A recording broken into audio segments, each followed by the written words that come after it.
Rajasthan Royals కి spinner Ravi Bishnoi అరుదైన record నెలకొల్పాడు. Gujarat Titans తో జరిగిన మ్యాచ్ లో ఈ ఘనత సాధించాడు. అహ్మదాబాద్ వేదికగా జరిగిన మ్యాచ్ లో 4 వికెట్లు పడగొట్టిన రవి బిష్నోయ్ టీ20లో అతి చిన్న వయస్సులో భారత తరఫున 200 వికెట్లు పడగొట్టిన బౌలర్ గా నిలిచాడు. ఇప్పటి వరకు 170 టీ20 మ్యాచ్లు ఆడిన రవి బిష్నోయ్ 25 సంవత్సరాల 211 రోజుల వయస్సులో 200 వికెట్లు పడగొట్టాడు. భారత్ తరఫున రవి బిష్నోయ్ ఈ మార్క్ అందుకోగా ప్రపంచ రికార్డు మాత్రం రషీద్ ఖాన్ పేరిట ఉంది. రషీద్ ఖాన్ కేవలం 23 ఏళ్ల వయసులోనే 200 వికెట్లు పూర్తి చేశాడు. భారత్ తరఫున అత్యధిక టీ20 వికెట్లు తీసిన బౌలర్ గా మాత్రం ఇప్పటికీ యుజ్వేంద్ర చాహల్ ఉన్నారు.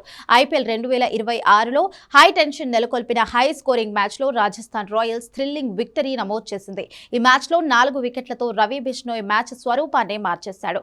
అప్పటి వరకు గుజరాత్ వైపు ఉన్న విజయాన్ని ఒక్కసారిగా రాజస్థాన్ వైపు తిప్పేశాడు.